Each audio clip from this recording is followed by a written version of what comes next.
Channel को subscribe करने के लिए लाल बटन को दबाएं और नए नए गानों को सबसे पहले सुनने के लिए पांच रतन है सारे संत सेवा हरि भजन दया घर में उपकार। देखी होनी कोनो चीज लंका में राम के दल एक तरफ बा तो एक तरफ रावण के दल बा। मेघनाथ बैठल बा धनुष पर कमान चढ़ा के भगवान के शिविर के तरफ में वार करके चाहता। मंदोदरी माई बैठल बिया कहतिया जे बेटा 9 महीना हम न ढोले बनी तारा के बात मानो लड़ाई छोड़ दो। जेकरा तू बदमाशी बुझ तारा उ पार ब्रह्म परमेश्वर हुआ। ए पर एगो तुलसीदास जी भजन के रचना कैले बनी।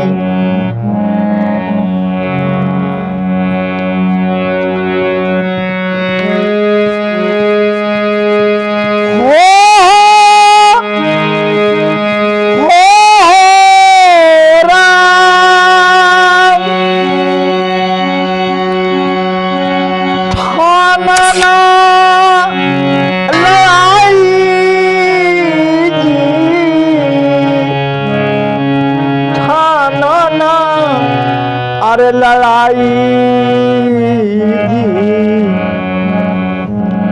कहली मदोदार बबुआ छोड़ दे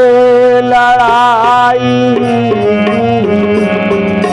कहली मदोदार बबुआ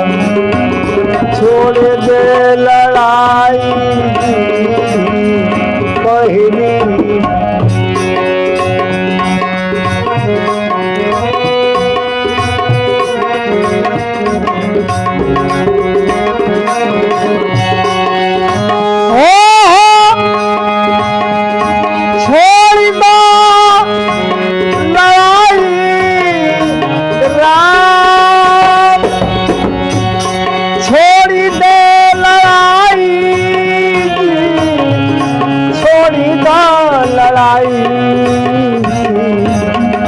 कहली मधुदार बबुआ छोड़ी दे लड़ाई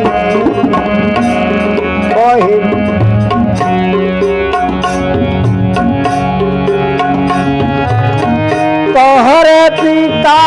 जनकपुर में गईले धनुषाना टूटल लंका में हो। तोहरे पिता जनकपुर गईले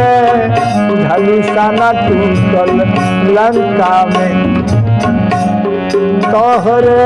जे फुआ बबुआ भविष्य रूपने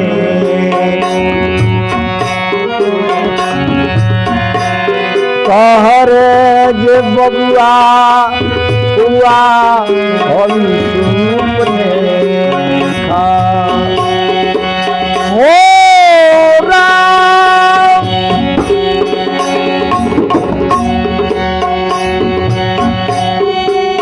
तोहरे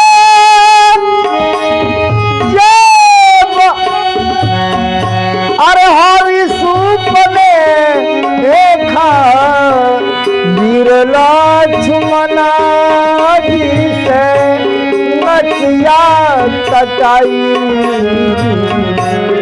कहली मधुदार बबुआ छोड़ दे लड़ाई कहली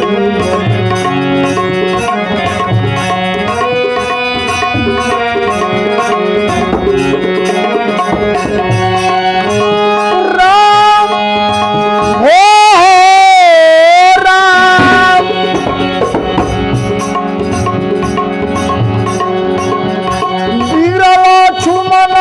लिहली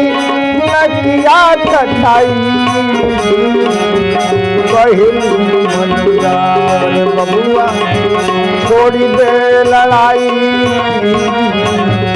कहली मथुरा रे बबुआ छोड़ दे लड़ाई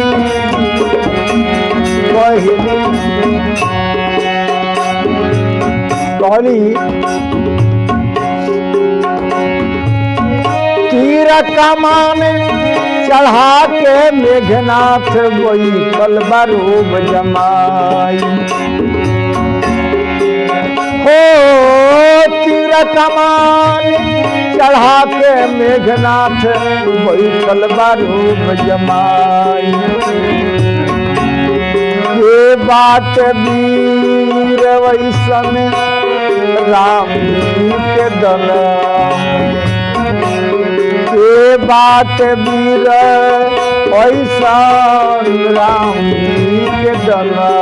में आए राम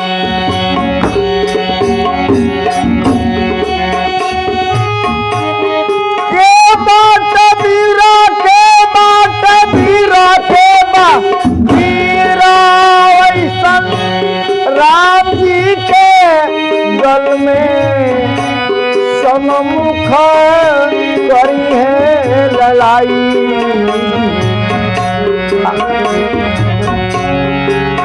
बबुआ छोड़ दे लड़ाई कहली मथुरा बबुआ छोड़ दे लड़ाई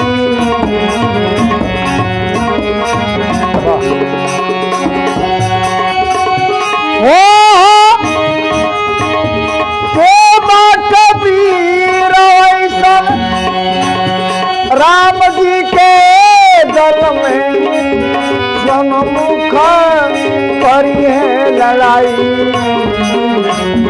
कहली मथुरा छोड़ दे लड़ाई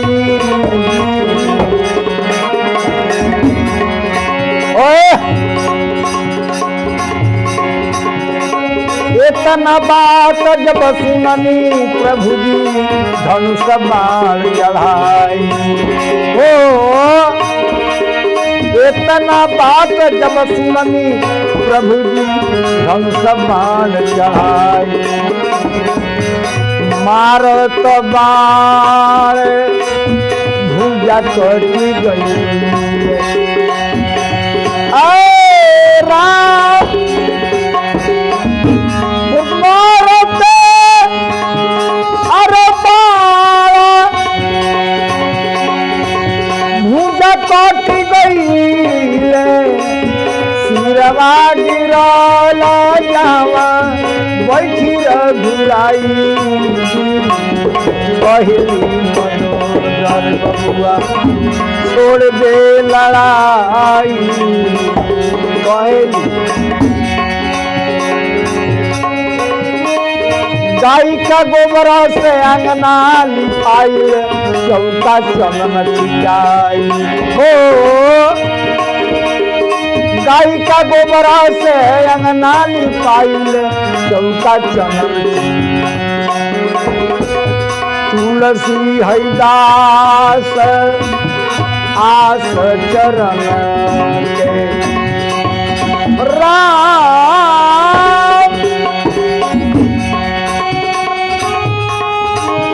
तुलसी आस चरण के लंकवा में घूमी गईले लंकवा में फिरी गईलन राम के दोहाई कहली मनोदर बबुआ छोड़ दे लड़ाई कहली